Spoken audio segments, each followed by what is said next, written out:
आइजा आप सबके गायिका शोभा पांडे बहुत सुंदर प्यारा सा माता रानी के होली गीत लेके आए बानी। अगर ये आप लोग के अच्छा लगी तो लाइक शेयर कमेंट में जरूर करब जा, हमारा चैनल के सब्सक्राइब जरूर करब जा। होलिया के बाहर ए मैया काहे ना अइलो, होलिया के बाहर ए मैया काहे ना अइलो, होलिया के बाहर ए मैया काहे ना अइलो, काहे ना अइलो मैया काहे ना अइलो, काहे ना अइलो मैया काहे ना अइलो, होलिया के बाहर होलिया के बाहर ए मैया काहे ना अइलो, होलिया के बाहर ए मैया काहे ना अइलो, होलिया के बाहर ए मैया काहे ना अइलो। जदि तू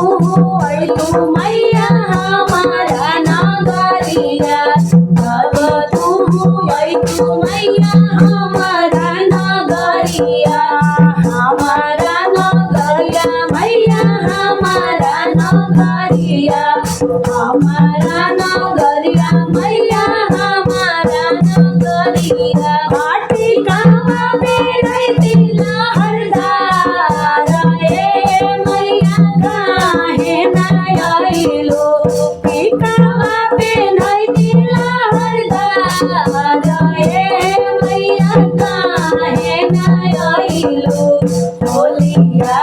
के बाहर ए मैया काहे ना अइलो, होलिया के बाहर ए मैया काहे ना अइलो। जदि तू अइतो मैया हमारा नगरिया, जब तू अइतो मैया हमारा नगरिया, हमारा नगरिया मैया हमारा नगरिया, जब तू अइतो मैया हमारा नगरिया, चुनरी ओढ़ैती लहरदार ए मैया काहे ना अइलो, होलिया के बाहर ए मैया काहे ना अइलो, होलिया के बाहर ए मैया काहे ना अइलो, काहे ना अइलो मैया काहे ना अइलो, काहे ना अइलो मैया काहे ना अइलो, होलिया के बाहर होलिया के बाहर ए मैया काहे ना अइलो, होलिया के बाहर ए मैया काहे ना अइलो, होलिया के बाहर ए मैया काहे ना अइलो। जब तू अइलू मैया हमारा नगरिया, जब तू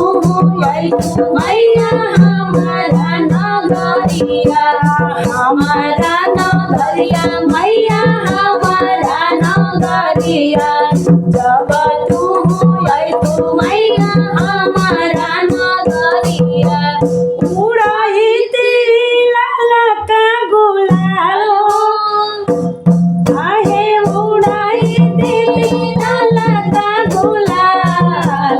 ए मैया काहे ना अइलो, होलिया के बाहर ए मैया काहे ना अइलो, होलिया के